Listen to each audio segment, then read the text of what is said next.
Sports Award, what is like a Nobel Award back at home in Spain. I became the first and the youngest Spanish woman to achieve it.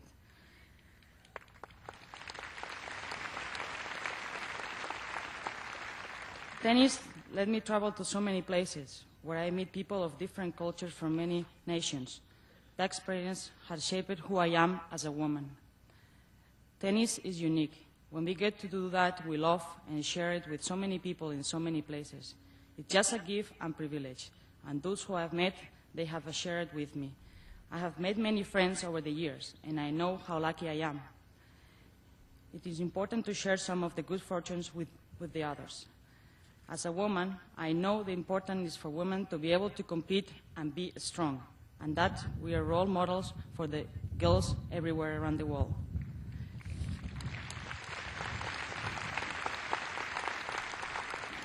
When I was 13, I was playing in the Spanish Nationals and Spanish Championships on Center Court. It was the finals, and I was just barely a teenager. The match, it was on clay, on Spanish red clay. My opponent was very good and very consistent. So was I. The points were very long. The match began at 10. 1.5 hours later, I won the first set 7-6. The tournament director arrived into the talk, took the net down. He just stopped us playing to move us to a backcourt. I was crying. How could they do that to us? Move the final to the back to make room for the men's final. So they put the men's match on center court. The final was between Sergio Casal and my brother Emilio. We are very close family, but we did not make it any better. I decided that that would not happen again. Women's finals would not move to the back court, even if it was to make room for my brother.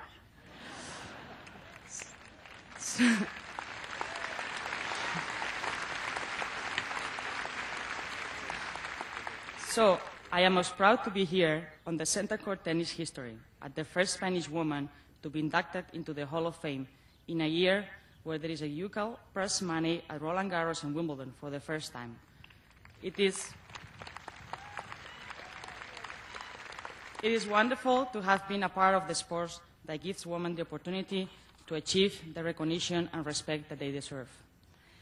And I'm very proud that the Sony Ericsson WTA Championship has in Madrid the past November, and again this year in 2008, I have been able to serve as a WTA ambassador.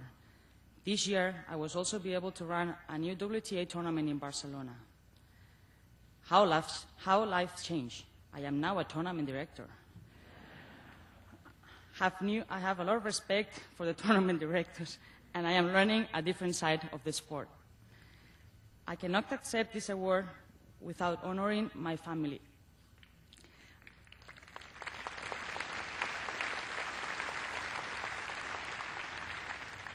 I was so fortunate to have my family, especially my mom, who was traveling with me through many years she's a mother, as a friend.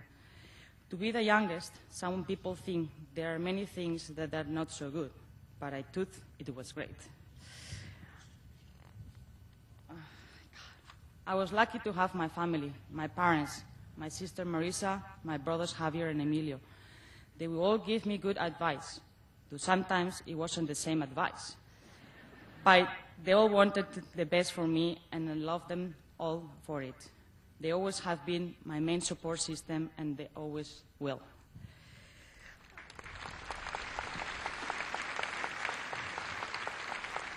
I just want to thank you all again for this honor. Muchísimas gracias a toda la familia, os quiero mucho. I know everyone here has a love for this special sport. This game you can play when you are young and when you are older. I hope you will join me and work to help tennis grow in Newport, in Spain, and everywhere around the world. Thank you very much.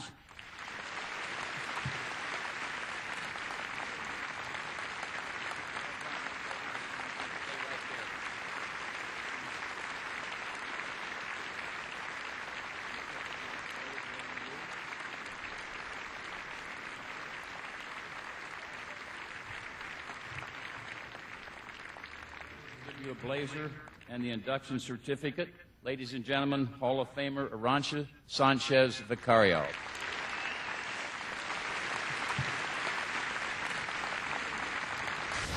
To introduce Pete Sampras today as his longtime coach and friend, please welcome Paul Annacone.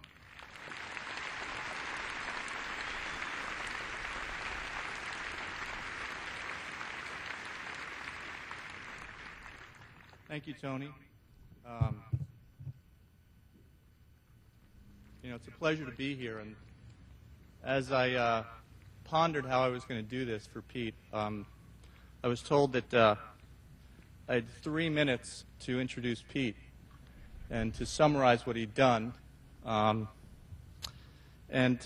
I was really trying to think about it, and I figured that there really wasn't any humanly possible way that was going to happen. And if I even just talked about his tennis, then I'd probably be standing up here a little bit longer than my friend John McEnroe was a few years ago. And it's a little warm for that, so I'll do my best to get through this. But I will do exactly what Pete has always done, and I'll let his record speak for itself. Pete's career has been the antithesis of how he likes to operate, in an understated, no-big-deal manner. Even his charitable efforts for the Tim and Tom Gullickson Foundation, the Vitas Gerulaitis Foundation, Andrea Yeager's Kids Stuff Foundation, and Aces for Charity, Pete keeps his low-profile way. He wants to keep the attention where it's needed, with those afflicted and those battling adversity. Well, Pete, my friend, unfortunately for you today is the day where I have to tell you, guess what? You are a big deal.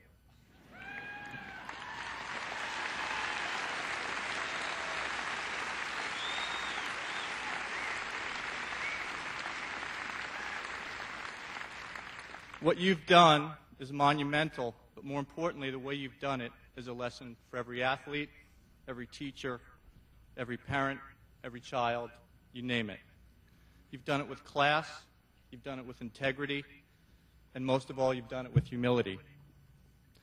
From the 19-year-old, shy 19-year-old, who used to steal all of my son's ice cream out of my refrigerator at Wimbledon, to the champion who walked away with 14 Grand Slam titles, you've inspired me as a friend and as a coach. Even through the most trying of times, you're able to dig deep and pull the best out of yourself, like when your best friend and coach, our beloved Tim Gully, was fighting the good fight. You honored him by winning with heart and soul. This was great medicine not only for Tim, but for all of us.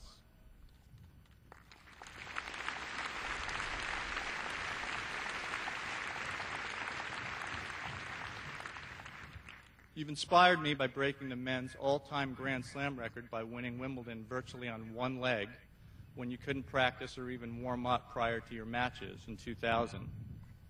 And finally, in the face of all the naysayers, you climbed the highest mountain in 2002, winning the U.S. Open, which was the perfect bookend to an astonishing career.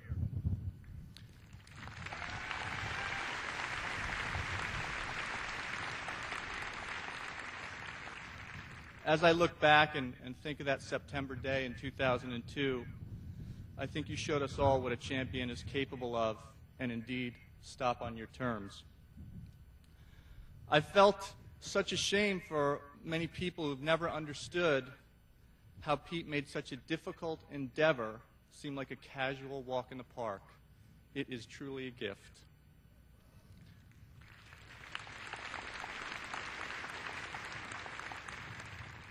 But it hasn't always been a walk in the park for Pete. He's had some very difficult defeats through the years, and he's had a lot of things to deal with. And I guess the one thing I want to mention today is that the one loss that really took him a while to get over, which he did, was in 1989. He lost a brutal 3-set grass court match to Paul Annacone at Queens Club. I wasn't sure he could get over it, but he did get over it. And I only mention this today because I promised I could never let him live it down. And I do have to say that I am 1-0 against Pete, even though when I beat him, I think he was 12. But I'll count that. In all seriousness, Pete, you're that rare athlete with the optimum gifts of head, heart, and talent. We're all here to congratulate you, but most of all,